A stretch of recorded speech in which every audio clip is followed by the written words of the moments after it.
नमस्कार दोस्तों, स्वागत है आप सभी लोगों का study plus for civil services के इस ऑनलाइन प्लेटफॉर्म पर। UPSC mains paper fourth, GS third paper में एक important topic indigenisation of technology, देशज रूप में टेक्नोलॉजी का विकास, इस पर आज हम लोग चर्चा करने वाले हैं। इस टॉपिक पर चर्चा करने से पहले हम आपको थोड़ा बताना चाहेंगे कि UPSC main paper fourth GS third का जो पेपर है उसमें mainly technology, economic development, biodiversity, environment, security, disaster management ये शामिल है।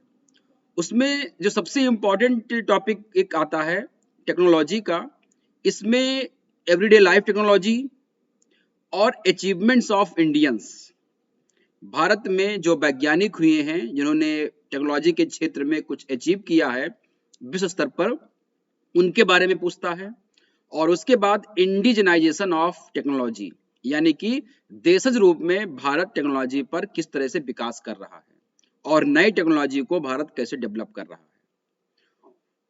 उसके बाद कुछ इंपॉर्टेंट फील्ड्स होती हैं, जैसे आपका information technology, space, computer, robotics, आपका nano technology, biotechnology and IPR. इनके बारे में कुछ अवेयरनेस आपसे पूछता है। अब हमको यहाँ पे ध्यान देना है कि इस लेक्चर में हम लोग इंडिजनाइजेशन ऑफ टेक्नोलॉजी की बात करेंगे।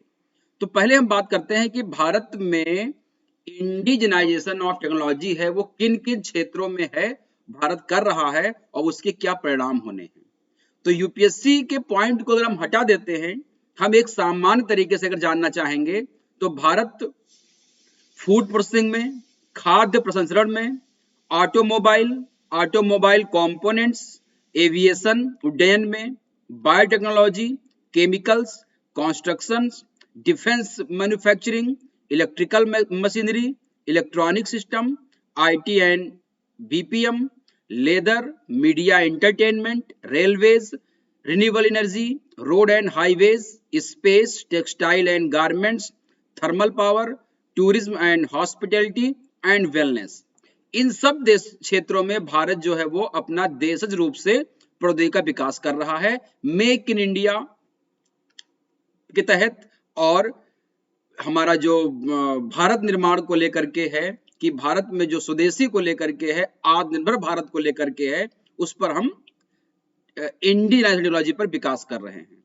इनमें से सबसे इंपॉर्टेंट जो आपका आता है वो हम एक एक कर को समझने का प्रयास करेंगे। आज हम लोग बात करेंगे फूड प्रोसेसिंग में भारत इंडियनाइजेशन अगर कर रहा है तो क्यों कर रहा है और उसके पीछे का रीजन क्या है। हमारे यहाँ जो भारत में फूड प्रोसेसिंग में निवेश हो रहे हैं उसके क्या कारण हैं, कौन कौन सी विदेशी कंपनियां जो हैं वो यहाँ पे काम कर रही है और भारत किस तरह से देशी रूप से फूड प्रोसेसिंग में अपना इंडियनाइजेशन कर रहा है। ऐसे ही हम एक एक टॉपिक को पढ़ेंगे और ये सारे टॉपिक बहुत ही इंपॉर्टेंट हैं। तो आइए हम लोग शुरू करते हैं। आज का हमारा टॉपिक है इंडिजनाइजेशन इन फूड प्रोसेसिंग इंडस्ट्री। तो इसको हम स्टार्ट करते हैं। फ्रेंड्स, भारत सबसे बड़ा विविध उत्पादन आधार प्रदान करता है और इसका एक बढ़ता हुआ खाद्य उद्योग है। विश्व में भारत खाद्य उद्योग में बहुत तेजी से बढ़ता हुआ एक देश के रूप में गिना जा रहा है। अगर देखा जाए तो भारत विश्व का सबसे बड़ा दुग्ध उत्पादक देश है। मसालों की बात करें तो विश्व का सबसे बड़ा उत्पादक है, उपभोक्ता और निर्यातक तीनों भारत है। दुनिया का दूसरा सबसे बड़ा खाद्यान्न उत्पादक, फसल और सब्जियों का उत्पादक है। नंबर 1 पर चाइना है। भारत गेहूं का दूसरा सबसे बड़ा उत्पादक देश है। ये सब संभव क्यों हो पा रहा है कि भारत का जो कुल भौगोलिक क्षेत्र है 338.7 मिलियन हेक्टेयर और जो सकल फसल क्षेत्र है 198.4 मिलियन हेक्टेयर, उसमें भारत की जो फसल तीव्रता है, क्रॉप इंटेंसिटी है, वो 142% की है। ये आपके लिए इंपॉर्टेंट है कि वर्तमान में भारत की फसल तीव्रता कितने परसेंट है, तो 142% है। और अगर हम बात करें तो पिछले वर्ष की इसी खरीद के मुकाबले देखा जाए तो भारत ने 390.68 लाख मीट्रिक टन गेहूं की खरीद की गई है। निवेश निर्णयों में निवेशकों की सहायता के लिए खाद्य प्रसंस्करण उद्योग मंत्रालय द्वारा एक निवेशक सुविधा पोर्टल जारी किया गया है, जिसका नाम रखा गया है निवेश बंधु। ये आपको याद रखना है। खाद्य प्रसंस्करण उद्योग मंत्रालय भारत सरकार ने नाबार्ड के साथ एक विशेष निधि से वहनीय ऋण प्राप्त करने के उद्देश्य से विभिन्न राज्यों में 253 नामित फूड पार्कों को अधिसूचित किया गया है। साथ ही खाद्य और कृषि आधारित प्रसंस्करण इकाइयों और शीत श्रृंखलाओं जो कोल्ड स्टोरेज होते हैं को ऋण को प्राथमिकता प्राप्त क्षेत्र ऋण के लिए कृषि गतिविधियों के तहत वर्गीकृत किया गया है। मंत्रालय ने PMKSY के तहत उत्तर प्रदेश में 23 कोल्ड चेन परियोजनाएं, 3 कृषि प्रसंस्करण समूहों और 22 खाद्य प्रसंस्करण इकाइयों को मंजूरी दी है। ये डेटा आपको याद रखना है, बहुत ही इंपॉर्टेंट है, खास करके उत्तर प्रदेश मेंस के एग्जामिनेशंस के लिए। उर्वरक उत्पादन की बात की जाए तो जनवरी 2020 की तुलना में जनवरी 21 में उर्वरक उत्पादन में भारत में 2.7% की वृद्धि हुई है और इसका जो संचयी सूचकांक अप्रैल से जनवरी तक रहा है वो 3% तक बढ़ा है। वहीं पे ऑयल सीड यानी कि तिलहन का उत्पादन 2014-15 में 27.51 मिलियन टन से बढ़कर 2020-21 में 37.31 मिलियन टन हो गया है। ये डाटा आपको याद रखिएगा। साथ ही साथ फलों और सब्जियों का निर्यात दिसंबर 2021 में 227.53 मिलियन अमेरिकी डॉलर था, जो पिछले साल यानी कि दिसंबर 2020 की तुलना में 19.71% की सकारात्मक वृद्धि दर्ज की गई है फलों और सब्जियों के निर्यात में। दिसंबर 2021 में समुद्री उत्पाद जो सी प्रोडक्ट जो होते हैं उसका निर्यात 720.51 मिलियन अमेरिकी डॉलर था, जो पिछले साल की तुलना में यानी कि दिसंबर 2020 की तुलना में 28.01% की सकारात्मक वृद्धि दर्ज की गई है। ये पॉइंट ध्यान में रखना है। वहीं पर 2019-20 को समाप्त पिछले 5 वर्षों के दौरान फूड प्रोसेसिंग इंडस्ट्री जो भारत की है क्षेत्र में सकल मूल्य वर्धित ग्रॉस वैल्यू एडेड जो लगभग 11.18% की औसत वार्षिक वृद्धि दर से बढ़ रहा है। ये पॉइंट आपको ध्यान रखना है। आंध्र प्रदेश, महाराष्ट्र, उत्तर प्रदेश, मध्य प्रदेश, गुजरात, कर्नाटक, तमिलनाडु प्रमुख फल उत्पादक राज्य हैं, जबकि उत्तर प्रदेश, पश्चिम बंगाल, मध्य प्रदेश, बिहार, गुजरात, महाराष्ट्र और उड़ीसा देश के प्रमुख सब्जी उत्पादक राज्य हैं के रूप में जाने जाते हैं। वहीं पर अगर हम देखें नवंबर 2021 में मसालों का निर्यात 317.72 मिलियन अमेरिकी डॉलर रहा, जो पिछले साल की तुलना में 1.23% की सकारात्मक वृद्धि दर्ज की गई है। ये पॉइंट आपके मेंस के लिए इंपॉर्टेंट है। अब बात आती है कि निवेश के कारण क्या है। भारत में निवेश के क्या कारण है, खास करके खाद्य प्रसंस्करण उद्योग में। तो समृद्ध संसाधनों के अलावा भारत में क्या है कि खाद्य प्रसंस्करण को लेकर के समृद्ध संसाधन उपलब्ध हैं।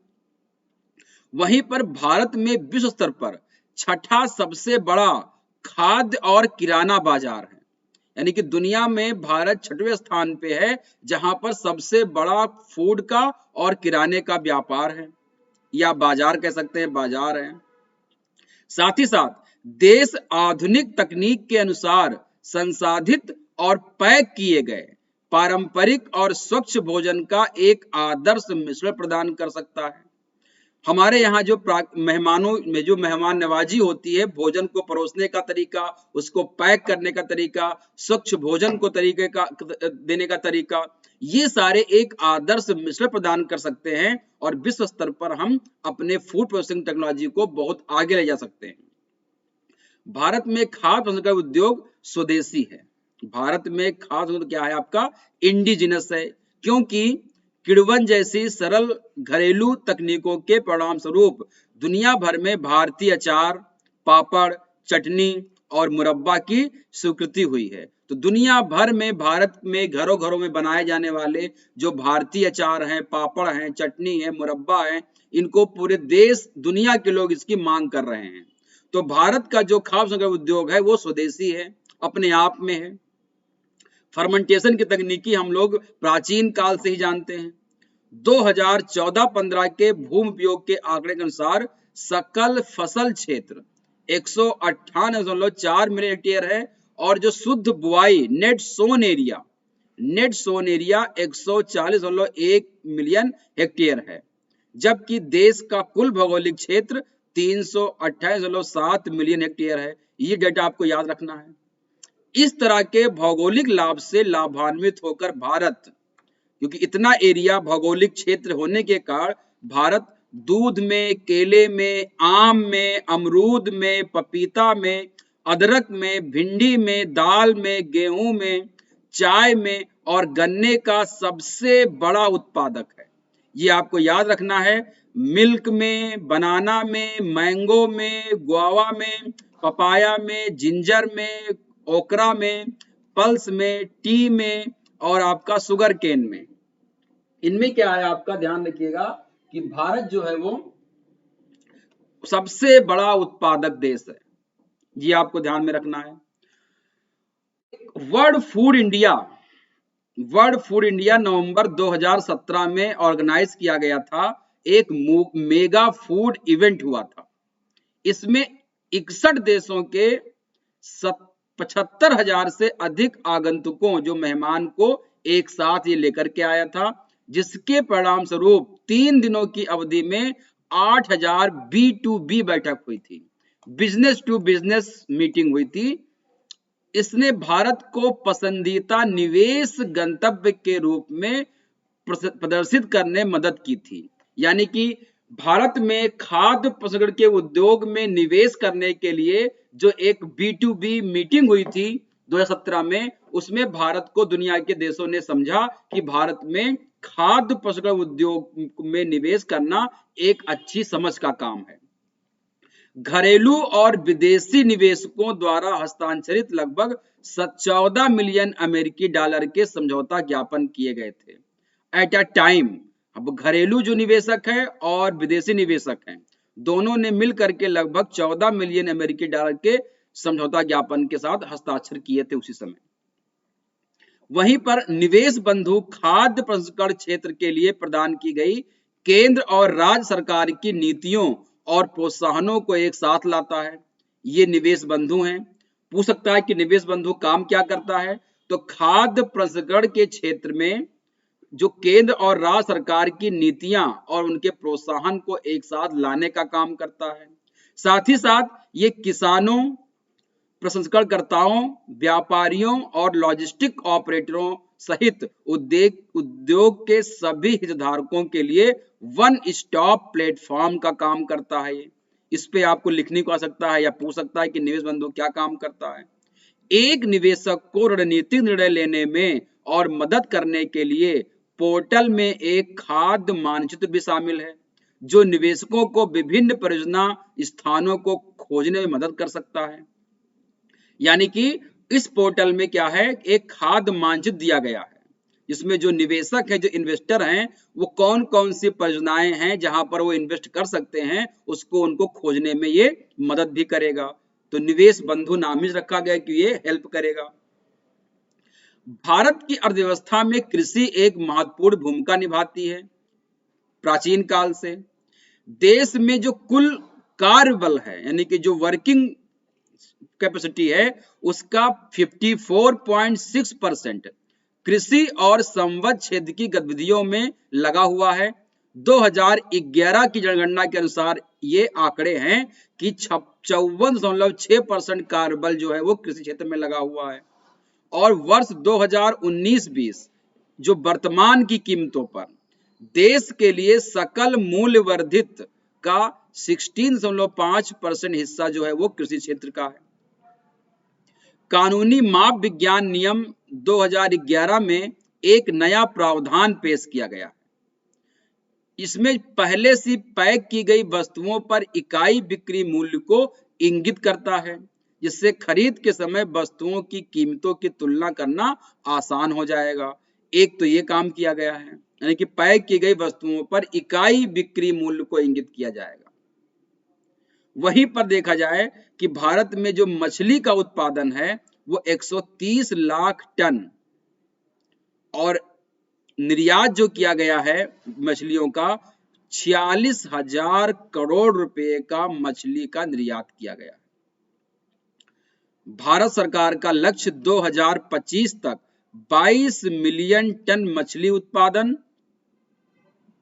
और 1 लाख करोड़ रुपए का निर्यात करना है 2025 तक। ये आपको ध्यान रखना है कि मत्स्य उत्पादन में भारत का लक्ष्य क्या है 2025 तक। तो भारत कह रहा है कि 2025 तक वो 22 मिलियन टन मछली का उत्पादन करेगा और 1 लाख करोड़ रुपए का निर्यात करेगा मछली से। बड़े पैमाने पर जो कुपोषण, बच्चों और महिलाओं में एनीमिया को देखते हुए भारत सरकार का उद्देश्य फोर्टिफिकेशन के माध्यम से चावल की पौष्टिक सामग्री को बढ़ाने का काम करना है। तो ये भी फूड प्रोसेसिंग के तहत हो पाएगा। सार्वजनिक वितरण प्रणाली, मध्याह्न भोजन सहित विभिन्न सरकारी योजनाओं के तहत जो आपके फोर्टिफाइड चावल हैं का वितरण किया जा रहा है और 2024 तक पूरा कर लिया जाएगा। यानी कि जिस भी तरीके से भोजन चावल का जो वितरण किया जा रहा है, भोजन का जो वितरण किया जा रहा है, वो चाहे सार्वजनिक वितरण प्रणाली के तहत हो, चाहे मध्याह्न भोजन के तहत हो, उसमें ऐसे फोर्टिफाइड चावल का ही वितरण किया जाएगा जिससे कि बच्चों में कुपोषण, बच्चों में और महिलाओं में जो एनीमिया की कमी है वो दूर हो सके। भारत ने 2024-25 तक मछली पकड़ने के क्षेत्र से 1 लाख करोड़ निर्यात प्राप्त करने और उसे पर्यावरण के अनुकूल बनाने का लक्ष्य रखा है। ये तभी संभव हो पाएगा जब भारत में फूड प्रोसेसिंग में निवेश होगा। भारत सरकार मत्स्य संपदा योजना लागू कर रही है और इस योजना के माध्यम से मछली पकड़ने के क्षेत्र में 20,000 करोड़ रुपए का निवेश किया है। भारत सरकार मत्स्य संपदा योजना लागू कर रही है और इस योजना के माध्यम से मछली पकड़ने के क्षेत्र में 20,000 करोड़ रुपए का निवेश किया है। सरकार समुद्री शैवाल की खेती, यानी कि जो आपके ग्रीन एल्गी जो होते हैं, सी एल्गी जो होते हैं, जैसे आपका स्पारुलिना हो गया, जैसे आपका क्लोरेला हो गया, जो फ्यूचर फूड के नाम से जाने जाते हैं, और मछुआरों को सशक्त बनाने और इस क्षेत्र में उद्यमिता को, एंटरप्रेन्योर को बढ़ावा देने पर भी ध्यान केंद्रित कर रही है। ये आपको ध्यान में रखना है। इसी क्रम में ध्यान रखते हुए हरियाणा के गुरुग्राम में LINAC NCDC fisheries business incubation centre के रूप में जाना जाने वाला देश का अपनी तरह का पहला समर्पित बिजनेस इंक्यूबेटर वास्तविक बाजार आधारित परिस्थितियों में मत्स्य पालन स्टार्टअप को पोषित करने के लिए 3.23 करोड़ इंडियन रुपीस की लागत से इसको स्थापित किया गया है। ये आपको ध्यान में रखना है कि समर्पित बिजनेस बाजार आधारित परिस्थितियों में मत्स्य पालन स्टार्टअप को पोषित करने के लिए 3.23 करोड़ रुपए की लागत से LINAC NCDC का निर्माण किया गया है या उसकी स्थापना की गई है। ये आपसे पूछ सकता है कहां पर की गई है, वेरी इंपॉर्टेंट है। अब बात आती है कि मुख्य सफलताएं क्या रही हैं हमारे फूड प्रोसेसिंग क्षेत्र में, भारत की मुख्य सफलताएं क्या रही हैं। तो 2014 में दो हमारे पास केवल क्या थे, मेगा फूड पार्क थे, जो वर्तमान में 19 मेगा फूड पार्क काम कर रहे हैं। यानी कि 14 से 21 तक हमने क्या किए हैं, कुल 17 नए मेगा फूड पार्क की स्थापना की है। सरकार इस संख्या को 40 से अधिक तक ले जाने का लक्ष्य रख रही है। साथ ही साथ 291 श्रृंखला परियोजनाओं को मंजूरी दी गई है। इनमें से 193 जो आपकी परियोजनाएं हैं वो पूरी हो चुकी हैं और 30 अप्रैल 2020 तक 98 जो है वो विकास के अधीन कार्य कर रही हैं। एक समर्पित निवेशक पोर्टल और निवेश बंधु नामक मोबाइल एप्लीकेशन भी लॉन्च किया गया, जिसकी बात हम लोगों ने पीछे की हुई है। 2019 से 2023 के दौरान सहयोग के लिए भारत सरकार और संयुक्त राष्ट्र के विश्व यूनाइटेड नेशन और इंडिया के मध्य विश्व खाद्य कार्यक्रम वर्ल्ड फूड प्रोग्राम के बीच समझौता ज्ञापन पर हस्ताक्षर किए गए हैं। ये इंपॉर्टेंट है कि 2019 से 2023 के बीच में भारत और किसके बीच में विश्व खाद्य कार्यक्रम पे हस्ताक्षर किए गए हैं।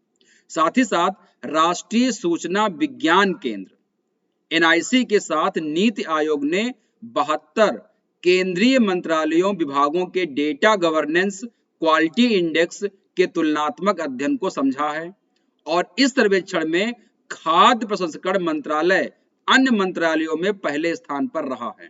ये बहुत इंपॉर्टेंट है। प्रधानमंत्री FMI योजना के तहत वित्त मंत्रालय द्वारा आवंटित 15 करोड़ रुपए में से 89.48 करोड़ रुपए 30 राज्यों में YT को जारी किए गए हैं और निम्फटेप और IIFPT के लिए प्रत्येक को 5 करोड़ रुपए जारी किए गए हैं। वहीं पर 2021 में तेलंगाना में PMGKAY के तहत लगभग 6.71 मिलियन टन खाद्यान्न आवंटित किया गया था। ये आपको ध्यान में रखना है। Integrated cold chain and value addition infrastructure scheme बहुत इंपॉर्टेंट है, इसको आपको ध्यान रखना है। Integrated cold chain and value addition infrastructure scheme जो प्रधानमंत्री किसान संपदा योजना PMKSY ध्यान रखिएगा, PMKSY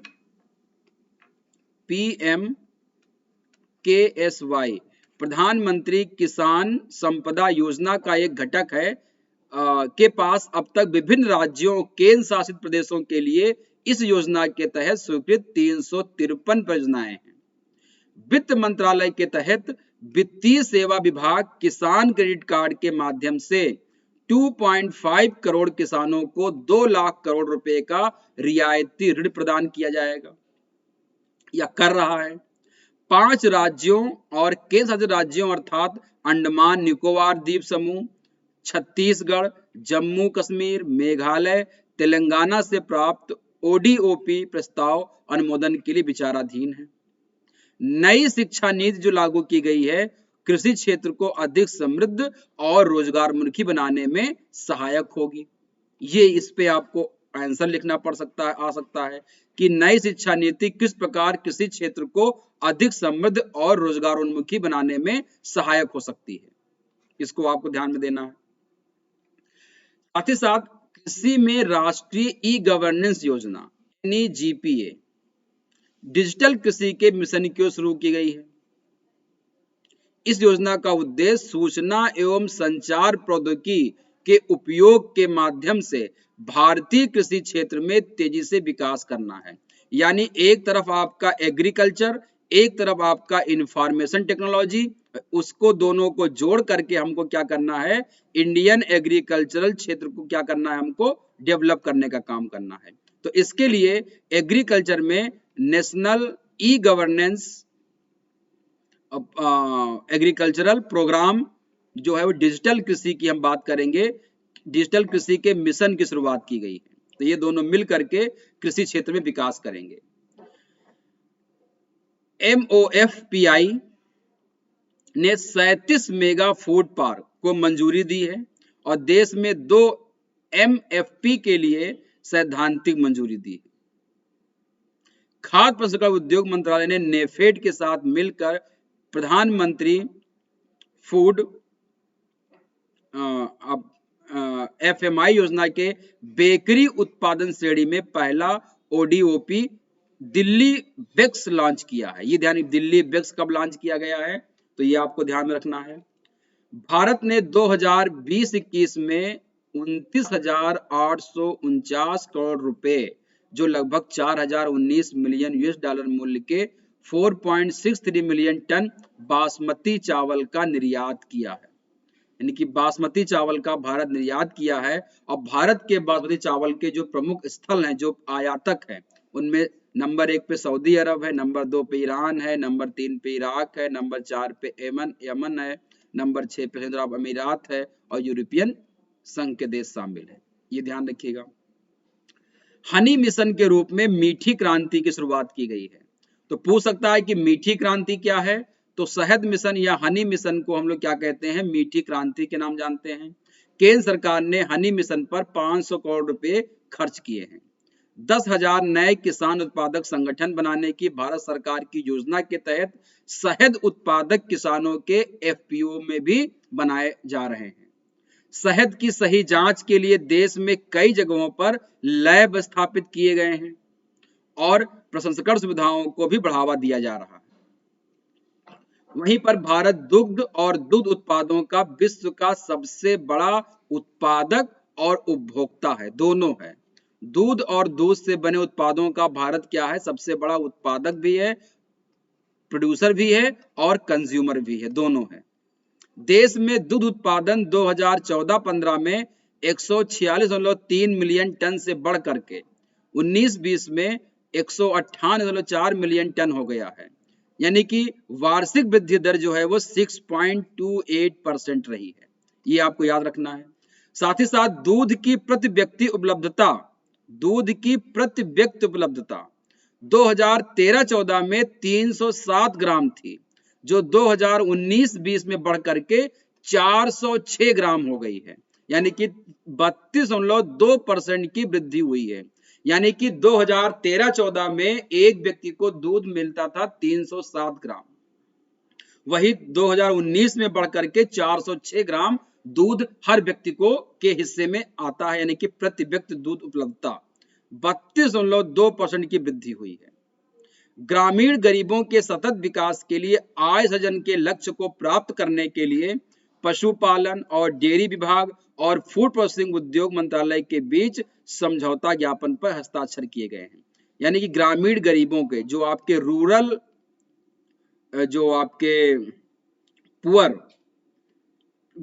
जो पुअर हैं, उनके सस्टेनेबल डेवलपमेंट के लिए और उनके जो है इनकम को बढ़ाने के लिए लक्ष्य निर्धारित कर प्राप्त करने के लिए आपका डेयरी में और आपका हस्बेंड्री में और आपका जो है वो फूड प्रोसेसिंग में, इन सब के मंत्रालयों को एक साथ मिल करके काम करने की जरूरत है। अगर डेयरी और पशुपालन और खाद्य प्रसंस्करण उद्योग मंत्रालय तीनों मिल करके सही तरीके से काम करेंगे तो ग्रामीण जो गरीब लोग हैं उनके सस्टेनेबल डेवलपमेंट और उनकी आय सृजन को हम सही तरीके से विकसित कर सकते हैं। तो ये पॉइंट आपको ध्यान में रखना है कि इस पे आपको एक इम्पोर्टेंट पॉइंट मिल जाएगा। वहीं पर भारत ने वित्त वर्ष 2020 की इसी 7 महीने की अवधि की तुलना में अप्रैल-अक्टूबर 21 में कृषि और प्रसंस्कृत खाद्य उत्पादों के निर्यात में 14.7% की वृद्धि की है। ये आपको ध्यान रखना है। यानी कि अप्रैल से अक्टूबर में 14.7% खाद्य प्रसंस्कृत उत्पादों का निर्यात भारत ने किया है, वृद्धि हुई है उसमें। एपेडा उत्पादों का कुल निर्यात 2020 में जो 10,157 मिलियन डॉलर था, वही 21 में ये बढ़ करके 11,651 मिलियन डॉलर हो गया। ये आपको ध्यान में रखना है। भारत सरकार की विभिन्न कल्याणकारी योजनाओं के तहत एफसीआई डिपो ने जारी किए जाने वाले खाद्यान्नों की कीटनाशकों के अवशेषों, माइकोटॉक्सिन्स यानी कि जो कवक के जो होते हैं, आपके कवक के जो जहरीले पदार्थ होते हैं, यूरिक एसिड और विटामिन के फोर्टिफिकेशन स्तर की जांच उपभोक्ताओं की खाद्यान्न सुरक्षा, पोषण सुरक्षा सुनिश्चित करने के लिए की गई है। यानी कि कल्याणकारी योजनाओं में बताया गया है कि जो भी खाद्य उत्पादन हो रहा है उसमें कहीं इंसेक्टिसाइड का कितना अवशेष है, उसमें फंगल जो जहर होता है, मायोटॉक्सिन का मतलब फंगस के जहर जो होते हैं, और उसमें अन्य जो इंसेक्ट वगैरह के जो यूरिक एसिड का कंसंट्रेशन और जो विटामिन के जो फोर्टिफाइड स्तर है फूड में, उसके लेवल की जांच करना और उसमें पोषण स्तर की सुरक्षा को बनाए रखने के लिए भारत सरकार की जिम्मेदारी को सुरक्षित करने का प्रयास किया जा रहा है।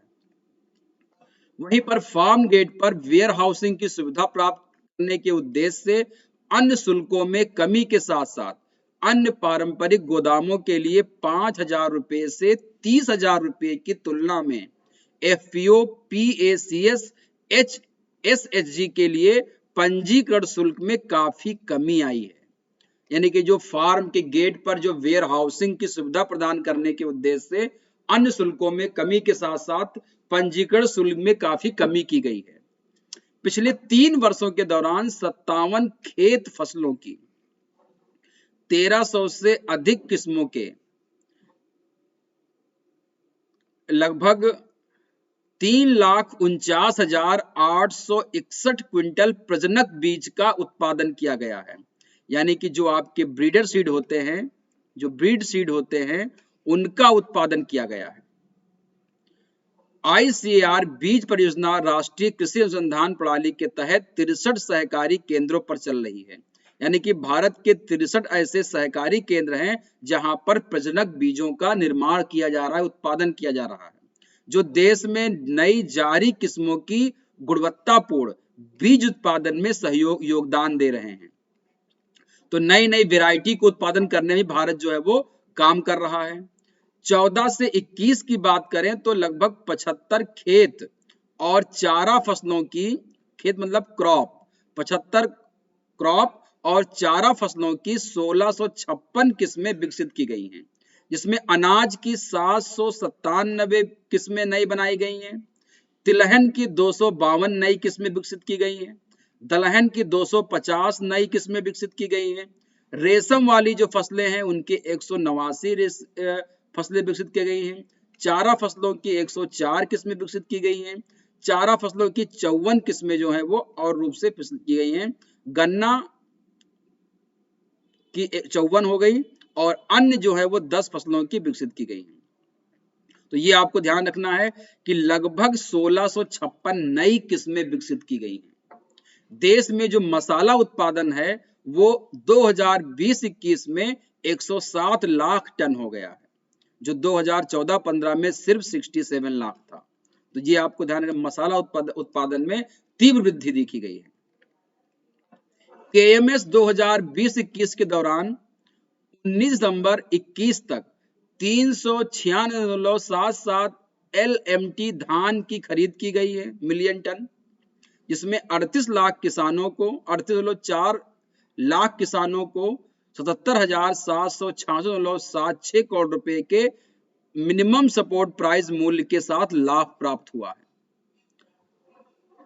RMS 21-22 दौरान अब तक के सबसे ऊंचे 433.44 मिलियन टन गेहूं की खरीद ने 449.2 लाख किसानों को लाभान्वित किया है, जिनका मिनिमम सपोर्ट प्राइस 85,603.57 करोड़ रुपए था। जी आपको ध्यान में रखना है। पूर्वोत्तर क्षेत्रों के लिए mission organic value chain development के तहत, ये रखिएगा, ये कहाँ का है, mission organic value chain development, ये नॉर्थ ईस्ट रीजन के लिए है। 170 एफपीओ एफपीसी बनाए गए हैं। किसान रेल के माध्यम से, किसान रेल, भारतीय रेलवे ने 2021 में योजना के तहत देश भर में लगभग 5.5 लाख मीट्रिक टन फलों सब्जियों की निकासी के लिए लगभग 111 करोड़ रुपए की सब्सिडी का वितरण किया है किसान रेल के माध्यम से। ये आपको ध्यान में रखना है। अभी हाल ही में सरकार ने कुछ घोषणाएं की हैं जो एग्जाम के लिए बहुत इंपॉर्टेंट हैं, खास करके फूड प्रोसेसिंग को लेकर के। तो अभी 13 जनवरी 2022 की सबसे लेटेस्ट रिपोर्ट आई है कि भारत और यूके ने लेदर, टेक्सटाइल, ज्वेलरी और फूड प्रोसेसिंग उत्पादों जैसे श्रम गहन क्षेत्रों में भारतीय निर्यात को प्रमुख प्रोत्साहन देने के लिए फ्री ट्रेड एग्रीमेंट किया है। फ्री ट्रेड एग्रीमेंट की वार्ता हुई है। तो अभी हाल ही में भारत यूके ने जो वार्ता हुई है मुक्त व्यापार समझौता के लिए, उसमें आपका प्रसंस्कृत कृषि उत्पाद भी शामिल है। इसके अलावा चमड़ा, कपड़ा, आभूषण और आपका प्रसंस्कृत, एक नंबर 1 पे आप रखिए इसको, नंबर 2 पे आप रखिए आभूषण, नंबर 3 पे कपड़ा, नंबर 4 पे चमड़ा। तो ये 4 चीजें आपका जो है इम्पोर्टेंट है, जो हाल ही में भारत और यूके ने मुक्त व्यापार समझौता के तहत इसमें श्रम गहन क्षेत्रों में एक वार्ता हुई है। वहीं 5 जनवरी 2022 को अमृत फल, कोरी गोल्ड, कश्मीरी मंत्र, मधु मंत्र और सोमदाना और दिल्ली वैक्स के होल व्हीट कुकीज नाम के 6 ब्रांड लॉन्च किए हैं। ये आपको याद रखना है। पहला आपका अमृत फल हो गया, कोरी गोल्ड हो गया, कश्मीरी मंत्र हो गया, मधु मंत्र हो गया, सोमदाना हो गया और छठा आपका दिल्ली वैक्स। ये होल व्हीट यानी कि गेहूं के बने हुए कुकीज हैं, 6 ब्रांड हैं जिसको बनाया गया है। वहीं दिसंबर 2021 में प्रधानमंत्री ने यूपी राज्य के जो औद्योगिक विकास प्राधिकरण फूड पार्क कारखिया वाराणसी में बनास डेयरी संकुल की आधारशिला रखी है। तो बनास डेयरी संकुल की आधार कहाँ पे रखी गई है? फूड पार्क कारखिया जो वाराणसी में, ये आपको याद रखना है। बनारस के जो फूड पार्क कारखिया है वहां पर बनारस डेयरी संकुल की आधारशिला रखी गई है प्रधानमंत्री के द्वारा। वहीं 22 दिसंबर 21 को कैबिनेट ने उत्पादन की अखिल भारतीय भारित औसत लागत के कम से कम 1.5 गुना के स्तर पर एमएसपी तय करने के सिद्धांत के अनुसार 2022 सीजन के लिए कोपरा के लिए न्यूनतम समर्थन मूल्य को मंजूरी दी है।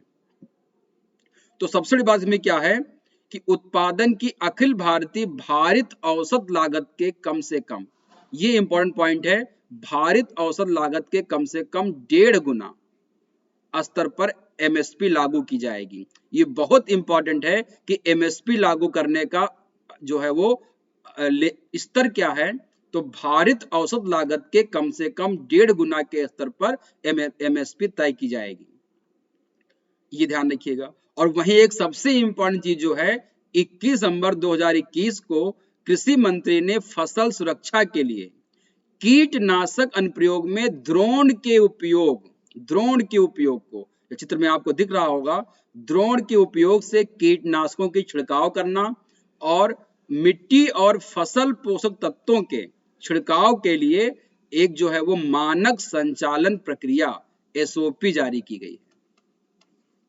ये इंपॉर्टेंट है कि अब हमारे यहाँ क्या हो जाएगा, एक एसओपी जारी की गई है कि ड्रोन के द्वारा हम कीटनाशक के अनुप्रयोग और मिट्टी और फसल पोषक तत्वों के छिड़काव को हम ड्रोन के द्वारा करेंगे। इसके लिए एसओपी कृषि मंत्री ने जारी की है दिसंबर 2021 में। बताते हैं कि फूड प्रोसेसिंग में एफडीआई की नीति क्या है।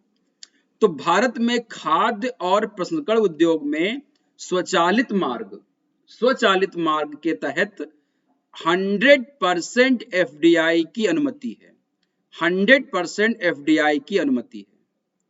भारत में निर्मित या उत्पादित जो खाद्य उत्पादों के संबंध में ई कॉमर्स सहित व्यापार के लिए सरकारी अनुमोदन मार्ग के माध्यम से 100% एफडीआई की अनुमति दी गई है। तो एक तो पहला पॉइंट कि भारत में फूड प्रोसेसिंग माध्यम में स्वचालित मार्ग के तहत ऑटोमेटेड रूट से 100% एफडीआई की अनुमति है। वहीं पर भारत में निर्मित या उत्पादित खाद्य उत्पादों के संबंध में ई कॉमर्स सहित व्यापार के लिए सरकारी अनुमोदन मार्ग के माध्यम से 100% एफडीआई की अनुमति है। अप्रैल 2000 से लेकर के 2021 की अवधि के दौरान खाद्य प्रसंस्करण उद्योग में संचयी एफडीआई इक्विटी प्रवाह जो हुआ है, यानी कि 21 सालों में, वो 10,784.78 मिलियन अमेरिकी डॉलर का रहा है। ये सभी क्षेत्रों में प्राप्त कुल एफडीआई प्रवाह का मात्र 1.92% है। ये आपको ध्यान रखना है, सभी क्षेत्रों में प्राप्त कुल एफडीआई प्रवाह का मात्र 1.92% है। अब बताते हैं कि विकास चालक यानी कि किस तरह से हम इसको आगे बढ़ाएंगे, अपने खाद्य प्रसंस्करण को कैसे आगे हम बढ़ाते हैं, कैसे इसको हम देख पा रहे हैं। तो केंद्रीय मंत्री हरदीप पुरी ने कहा है कि पिछले 6 वर्षों में कृषि एवं विकास कल्याण विभाग का बजट 6 गुना से अधिक बढ़ा हुआ है। एक पॉइंट, और ये क्षेत्र हमारी कुल आबादी के लगभग 42% को रोजगार देता है। यानी कि कृषि क्षेत्र हमारी 42% लोगों को रोजगार देता है, और जो हमारी सकल घरेलू उत्पाद है जीडीपी में 16% का योगदान देता है, जबकि साल दर साल 2% की वृद्धि दर का अनुभव कराता है। 2020 के दौरान कृषि जिन्स जो होते हैं के निर्यात में 23.24% की तेज वृद्धि देखी गई है। ये आपको ध्यान देना है। 2019-20 के तहत खाद्यान्न उत्पादन 296.65 MT और बागवानी उत्पादन 319.57 MMT था। खाद्य प्रसंस्करण उद्योग मंत्रालय के तहत प्रधानमंत्री किसान संपदा योजना की खाद्य प्रसंस्करण एवं संरक्षण क्षमता निर्माण विस्तार योजना के तहत राज्यवार 284 प्रस्तावों को मंजूरी दी गई है। परियोजना के समर्थकों को उनकी इथेनॉल आसवन क्षमता बढ़ाने के लिए, इथेनॉल आसवन यानी कि इथेनॉल का जो आपका जो डिस्टिलेशन करते हैं उसको निकाल अलग करने के लिए वित्तीय सहायता प्रदान करने के लिए क्षेत्र नीति योजना बनाई जा रही है। वहीं मंत्रालय उर्वरक, कार्बनिक, जैविक या मिश्रित नियंत्रक आदेश के खंड 22 के उपखंड सी के अनुसरण में शहरी खाद के निर्माताओं को सीधे किसानों को थोक में शहरी खाद बेचने के लिए अधिकृत करता है। ये पॉइंट आपको ध्यान में रखना है। यानी कि जो शहरी खाद के निर्माता हैं वो सीधे किसानों को थोक में शहरी खाद बेचने के लिए ये जो आदेश है खंड 22 के उपखंड सी के अनुसार वो बेच सकते हैं। कृषि अर्थव्यवस्था को बढ़ावा देने के लिए आयातित जीवाश्म ईंधन पर निर्भरता कम करने के लिए, यानी कि पेट्रोल और डीजल पर निर्भरता कम करने के लिए कच्चे तेल के आयात के कारण विदेशी मुद्रा बचाने के लिए और वायु प्रदूषण को कम करने के लिए सरकार ने पेट्रोल के साथ ईंधन grade ethanol, fuel grade ethanol का 10% सम्मिश्रण का लक्ष्य रखा है। तो अगर हम पेट्रोल में इथेनॉल मिलाएंगे 10%, एक तो आयातित जीवाश्म ईंधन पर निर्भरता कम होगी, कच्चे तेल के जो आयात बिल हैं वो कम होंगे, विदेशी मुद्रा हम बचा सकते हैं और वायु प्रदूषण को भी हम कम कर सकते हैं। और ये कहा गया है कि 2022 से 25 तक इस ईंधन ग्रेड इथेनॉल का हम लोग सम्मिश्रण बढ़ा करके 20% कर देंगे। ये पॉइंट आपके लिए इंपॉर्टेंट है। दूसरी चीज, चावल का अगर हम निर्यात की बात करते हैं तो चावल का निर्यात 2020 में 1.9 बिलियन यूएस डॉलर से बढ़कर 21 में 2.3 बिलियन डॉलर हो गया है यूएस में। जूनोटिक रोगों और रोगाण रोधी प्रतिरोध की चुनौतियों से निपटने के लिए, जूनोटिक मतलब जंतुओं से होने वाले जो रोग होते हैं, एनिमल से होने रोग जो होते हैं, और रोगाण रोधी प्रतिरोध यानी कि रोगों के जो बचने के लिए जो उसमें इम्यूनिटी होती है, जो प्रतिरोध क्षमता होती है, उनसे बचने के लिए वन हेल्थ फ्रेमवर्क के तहत पशुपालन और डेयरी विभाग में एक स्वास्थ्य सहायता इकाई की स्थापना की गई है। ये इंपॉर्टेंट है कि जूनोटिक रोगों और रोगाण रोधी प्रतिरोध की चुनौतियों से निपटने के लिए वन हेल्थ फ्रेमवर्क ध्यान रखिएगा, पशुपालन और डेयरी विभाग में एक स्वास्थ्य सहायता इकाई की स्थापना की गई है। वहीं सरकार ने राष्ट्रीय खाद्य सुरक्षा मिशन तिलहन के तहत रबी की फसल जो होती है 2021-22 के दौरान राष्ट्रीय बीज निगम के माध्यम से सरसों के हाइब्रिड बीज मिनी किट वितरण के लिए एक पायलट परियोजना को मंजूरी दी है। यानी कि सरसों के हाइब्रिड बीज की जो मिनी किट का वितरण किया जाएगा राष्ट्रीय बीज निगम के तहत। राजस्थान, मध्य प्रदेश, उत्तर प्रदेश, हरियाणा, गुजरात जैसे प्रमुख जो सरसों उत्पादक राज्य हैं, इनमें हाइब्रिड सरसों के बीज मिनी किट वितरित किए गए हैं। कृषि वानिकी योजना पर उप मिशन कृषि भूमि पर वृक्षारोपण को फसलों और पशुधन के साथ पूरक और एकीकृत तरीके से प्रोत्साहित करने के लिए लागू किया जा रहा है, ताकि किसानों को अतिरिक्त आय प्राप्त करने में मदद मिल सके और उनकी कृषि प्रणालियों को अधिक जलवायु लचीला और अनुकूल बनाया जा सके। भारत सरकार पारंपरिक फसल कटाई प्रयोग आधारित उपज अनुमान दृष्टिकोण से प्रौद्योगिकी आधारित उपज अनुमान की पलायन करने की योजना बना रही है। इसको आप पढ़ लीजिएगा। दूसरी चीज आपको ध्यान रखना है कि भारत की जो विदेशी मुद्रा आय को बढ़ावा देने के लिए किसान की आय को दुगना करने के साथ साथ भारत में रोजगार के अवसरों को बढ़ाने के लिए भारत सरकार ने 2021-22 में कृषि उत्पादों के लिए 43 मिलियन अमेरिकी डॉलर का निर्यात का लक्ष्य रखा है। ये इंपॉर्टेंट है। ये जो 43 मिलियन अमेरिकी डॉलर निर्यात का लक्ष्य रखा है, उसके पीछे कारण रीजन क्या है, गोल क्या है? तो भारत की विदेशी मुद्रा आय को बढ़ाना, किसानों की आय को दुगना करना और देश में रोजगार के अवसरों को बढ़ाना। ये कृषि उत्पादों को 43 मिलियन अमेरिकी डॉलर के लक्ष्य तक उसको हमको ले जाना है। भारत ने कृषि के डिजिटल पारिस्थितिकी तंत्र ढांचे को अंतिम रूप दिया है, जो संघवाद किसानों के डेटाबेस के लिए वास्तुकला तैयार करेगा और उन्हें डिजिटल भूमि रिकॉर्ड से जोड़ देगा। यानी कि डिजिटल पारिस्थितिकी तंत्र, डिजिटल इकोलॉजिकल सिस्टम तैयार किया गया है। इसको IDEA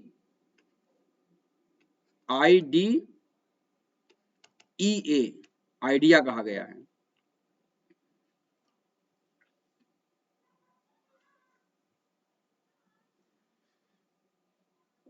तो ये क्या करेगा, जो संघवाद किसान यानी कि जो सहकारी किसानों के डेटाबेस के लिए एक वास्तुकला तैयार करेगा और डिजिटल भूमि रिकॉर्ड से उसको जोड़ने का काम करेगा। किसान उत्पादक संगठनों और सहकारी समितियों को निर्यातकों के साथ बातचीत करने के लिए एक मंच प्रदान करने के लिए एक किसान कनेक्ट पोर्टल स्थापित किया गया है। तो किसान कनेक्ट पोर्टल क्या करेगा? किसानों को, किसान उत्पादक संगठनों को और सहकारी समितियों को और निर्यातकों को एक मंच पे लाने का जो पोर्टल है वो किसान कनेक्ट पोर्टल है। ये ध्यान रखिएगा। किसान कनेक्ट पोर्टल किसको जोड़ेगा? तो किसानों को जोड़ेगा, किसान उत्पादक संगठनों को जोड़ेगा, सहकारी समितियों को जोड़ेगा और निर्यातकों के साथ बातचीत करने के लिए जाएंगे। ये आपको ध्यान में रखना।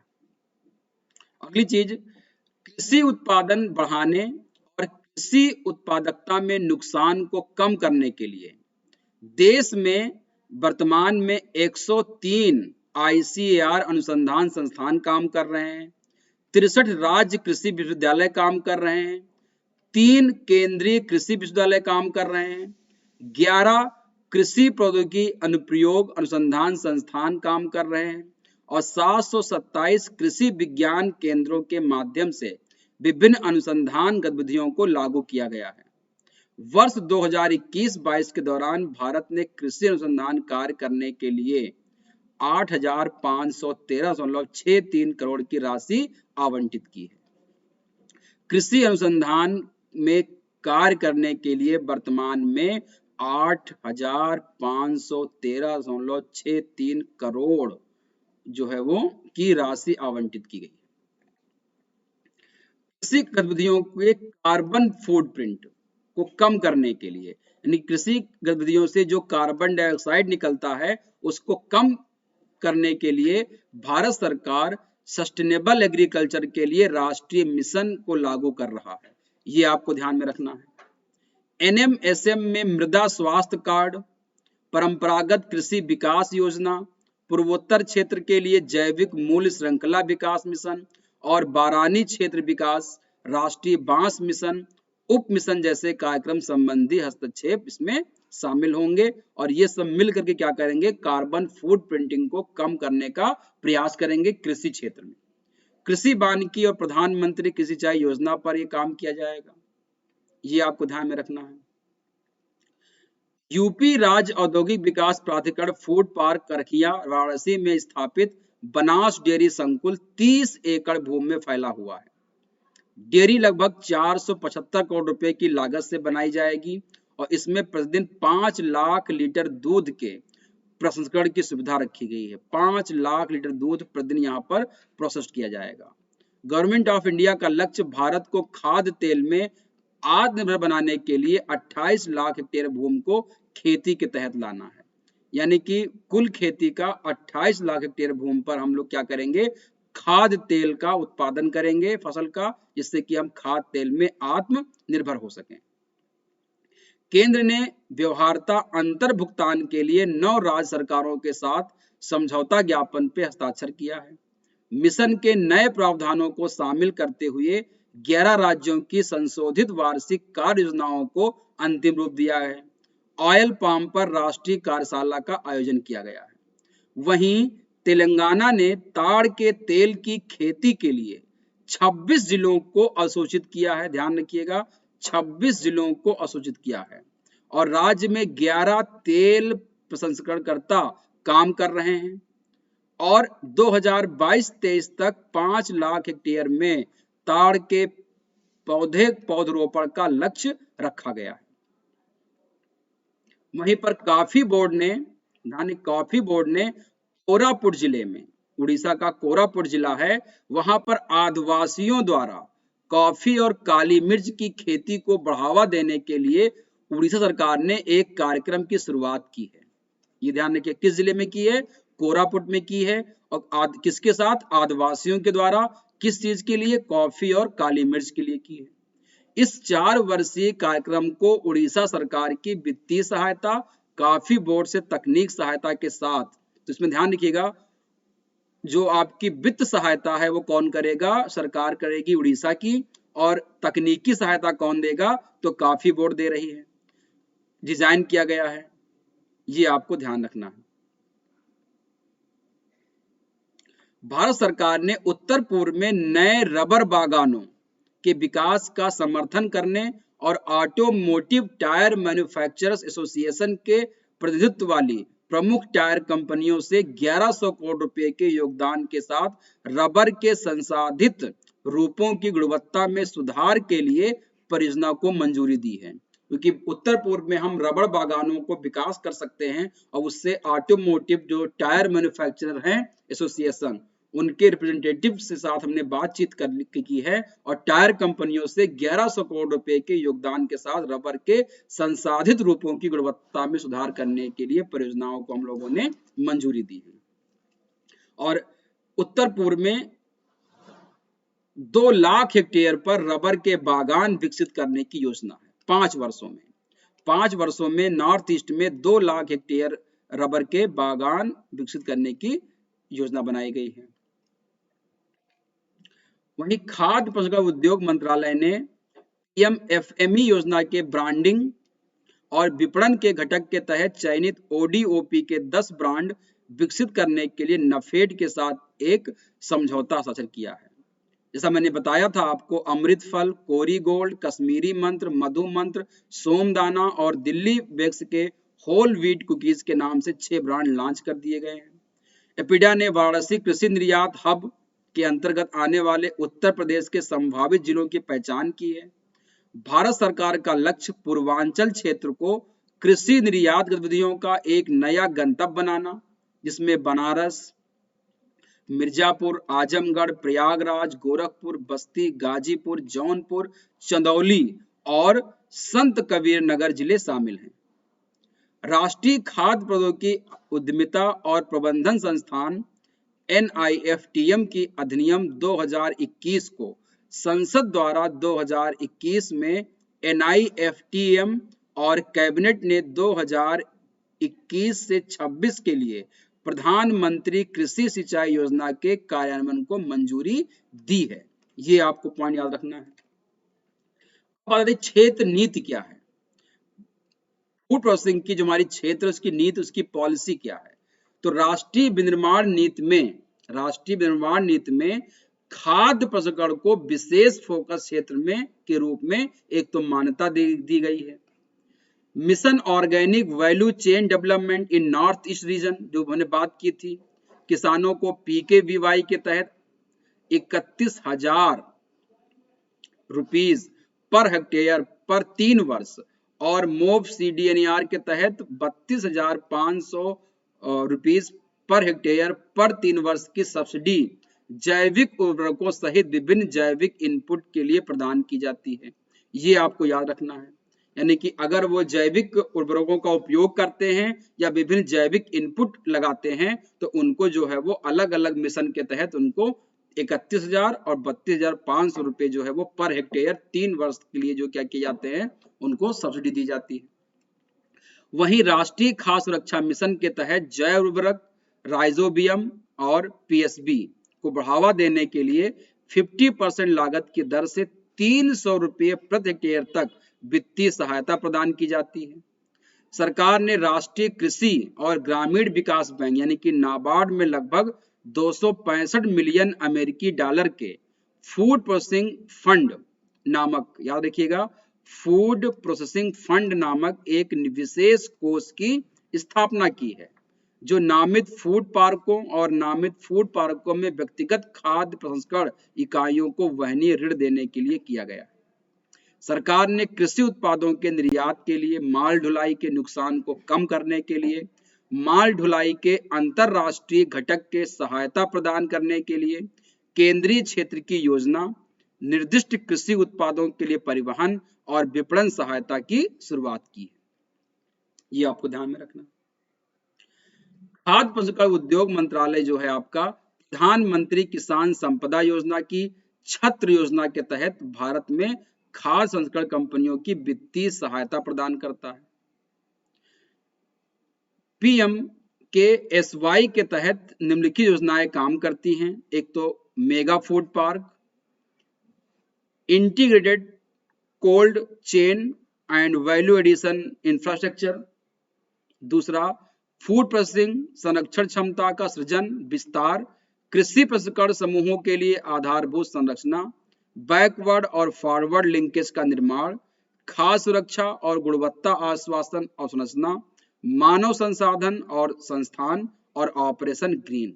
ये 8 संस्थाएं जो हैं वो PMKSY के तहत योजनाएं काम कर रही हैं। इसको आपको याद रखना है। निवेश के अवसर की बात करें कि भारत में जो निवेश के अवसर हैं फूड और प्रोसेसिंग क्षेत्र में वो कहां पर हैं। तो पहले तो फल और सब्जियों की बात करते हैं। फल और सब्जियों को संरक्षित करना, कैंडिड करना, ग्लेज्ड और क्रिस्टलाइज्ड फल और सब्जियों का निर्माण करना, juice, jam, jelly, puree, soup, powder, निर्जली सब्जियां यानी कि जो आपकी डिहाइड्रेटेड फ्रूट्स होते हैं, फ्लैक्स, कतरे हुए खाने की तैयार करी, ये सब आपको कर सकते हैं, इसमें निवेश कर सकते हैं। किण्वन द्वारा खाद्य प्रसंस्करण यानी कि फर्मेंटेशन के द्वारा वाइन, बियर, विनेगर, खमीर तैयार करना, मादक पेय हो गए। पेय पदार्थ में से आपका फल आधारित, अनाज आधारित जो पेय पदार्थ हैं, डेयरी, तरल दूध, दही, स्वाद युक्त दही, संस्कृत पनीर, पनीर, स्विस पनीर, नीला पनीर, आइसक्रीम, दूध आधारित मिठाइयाँ, खाद्य योजक और न्यूट्रास्यूटिकल जो है आपके कर सकते हैं, न्यूट्रास्यूटिकल्स जो होते हैं इनमें आप निवेश कर सकते हैं। कन्फेक्शनरी और जो बेकरी होती है, कुकीज और आपके जो क्रैकर्स जो होते हैं, बिस्कुट हो गए, ब्रेड हो गए, केक हो गए, जमे हुए आटा हो गए, ये चीजें में आप यूज कर सकते हैं। मांस और कुक्कुट की बात करें तो अंडे में अंडे का पाउडर, कटा हुआ मांस, सॉसेज, अन्य जो मूलभूत उत्पादक, मछली, समुद्री भोजन, मछली प्रसंस्करण और कोल्ड इकाइयां जो होती हैं उनमें निवेश करने के काफी अवसर हैं। अनाज प्रसंस्करण में तेल मिलिंग क्षेत्र, चावल, दाल मिलिंग, आटा पिसाई क्षेत्र में कर सकते हैं। खाद्य प्रसंस्करण और पैकेजिंग में धातु के डिब्बे, सड़न रोकने वाले पैकिंग कर सकते हैं। खाद्य प्रसंस्करण पर आधारित डिब्बाबंदी, डेयरी, खाद्य प्रसंस्करण, विशेष प्रसंस्करण, पैकेजिंग, जमे हुए भोजन, प्रशीतन और थर्मो प्रसंस्करण में आप निवेश कर सकते हैं। साथ ही साथ उपभोक्ता भोजन की बात करें तो पैकेज्ड फूड, वातित जो एरेटेड शीतल पेय होते हैं, पैक्ड पेयजल होते हैं, मसाला पेस्ट होते हैं, इनमें निवेश कर सकते हैं। आपूर्ति श्रृंखला अवसंरचना, इस जगह में खाद्य प्रसंस्करण बुनियादी ढांचे में निवेश की क्षमता है। सरकार का ध्यान आपूर्ति श्रृंखला से संबंधित बुनियादी ढांचे जैसे कोल्ड स्टोरेज, बूचड़खाने और फूड पार्क पर ध्यान दे रहा है। फूड पार्कों की स्थापना विदेशी निवेशकों सहित उद्यमियों के लिए भारत में खाद्य प्रसंस्करण उद्योग में प्रवेश करने का एक अनूठा अवसर है। One district one focus product, one district और वन फोकस प्रोडक्ट जो आपका ODOP कार्यक्रम देश के 728 जिलों के लिए कृषि और संबद्ध क्षेत्रों के उत्पादों को कवर करता है। ये आपको ध्यान में रखना है। तो इन क्षेत्रों में हम निवेश करने के लिए भारत जो है वो लोगों को आमंत्रित करता है। लास्ट में, भारत में वर्तमान में कौन कौन से ऐसे विदेशी निवेशक हैं जो खाद्य प्रसंस्करण क्षेत्र में भारत में निवेश करते हैं या उनका यहाँ पर काम कर रहे हैं भारत में। तो ध्यान रखिएगा, कुल 19 हैं जो विदेशी निवेशक बड़े जो भारत में काम कर रहे हैं। एक तो यूएसए का क्राफ्ट है, यूएसए का ही मार्स है, नेस्ले स्विट्जरलैंड का, मैकन कनाडा का, डैनोन फ्रांस का, फेरेरो इटली का, डेल मोंटे यूएसए का, कागोम जापान का, केलॉग्स यूएसए का, पेप्सी यूएसए का, यूनिलीवर यूनाइटेड किंगडम का, परफेक्टी इटली का, कैरगिल यूएसए का, कोका कोला यूएसए का, हर्से यूएसए का, metro cash and carry Germany का, वॉलमार्ट अमेरिका का, याकुल्ट जापान का और अमेजन यूएसए का। तो आप यहाँ पर देख पा रहे हैं अमेरिका यूएसए का 1 2 3 4 5 6 और यहाँ पे आप देख पा रहे हैं 7 8 9 और आपके यहाँ पर 10, यानी कि फूड प्रोसेसिंग में 19 में से टोटल 10 जो है वो यूएसए की कंपनियां यहाँ पर काम कर रही हैं। 9 जो बचती हैं उनमें आप देखेंगे एक आपकी स्विट्जरलैंड की है, एक आपकी कनाडा की है और इटली की आप देखेंगे फेरेरो और आप और एक देखेंगे यहाँ पर परफेक्टी। दो इटली की हैं, 2 किसकी हैं आपकी यहाँ पर इटली की हैं और आपकी यहाँ पर एक किसकी है आपकी स्विट्जरलैंड की हो गई। तो 9 में से 3 ये हो गई। फ्रांस की अगर आप देखेंगे तो एक आपकी यहाँ पर फ्रांस की, एक आपकी यहाँ पर किसकी है फ्रांस की है, एक आपकी फ्रांस की है, इटली की 2 हो गई। जापान की अगर आप देखेंगे तो 2 जापान की हैं, 2 आपकी जापान की, एक आपकी कागोम हो गई और एक आपकी याकुट हो गई। 2 आपकी जापान की है, 2 आपकी जापान की है। यूनाइटेड किंगडम की देखेंगे तो आपकी एक ही है, यूके की आपकी एक ही है और वो आपकी यूनिलीवर है। इटली की आपकी जो है वो 2 हो गई और इसके बाद आप देखेंगे जर्मनी की आपकी क्या है 1 है। जर्मनी की आपकी कितनी है 1 है। तो 1 2 2 4 1 5 1 6 2 8 1 9, तो टोटल आपके 9 हो गए आपके जो अन्य हैं। तो टोटल फूड प्रोसेसिंग क्षेत्र में 19 बड़ी कंपनियां जो है विदेशी वो भारत में काम कर रही हैं, उनमें 10 किसकी है यूएसए की। तो ये पूरा आपका था कि फूड प्रोसेसिंग में जो इंडिजिनाइजेशन भारत का है वो किस तरह से काम कर रहा है। तो इसको आपने समझा। ये आपके इस वीडियो को आपको पूरा देखना है क्योंकि इस वीडियो में आपको वो सारी चीजें मिलेंगी जो फूड प्रोसेसिंग से लेकर के कृषि क्षेत्र में जो भी उत्पादन भारत में किया जा रहा है कैसे किया जाएगा, तकनीकी निवेश कैसे किया जा रहा है, सब कुछ आपको यहाँ पे मिलेगा। प्री और मेन सभी के लिए बहुत इंपॉर्टेंट है। फ्रेंड्स, नेक्स्ट हमारा क्या होगा इसको जानने के लिए आप पहले इस चैनल को इस वीडियो को लाइक कीजिए, शेयर कीजिए और मेरे चैनल को सब्सक्राइब कीजिए। तो नेक्स्ट जो हमारा रहेगा इसी क्रम में वो रहेगा इंडिजिनाइजेशन इन ऑटोमोबाइल इंडस्ट्री। नेक्स्ट वीडियो में हम लोग बात करेंगे कि भारत में ऑटोमोबाइल इंडस्ट्री जो है उसमें किस प्रकार से देशी रूप से काम कर रहा है। तो आज के लिए इतना ही। थैंक यू, धन्यवाद।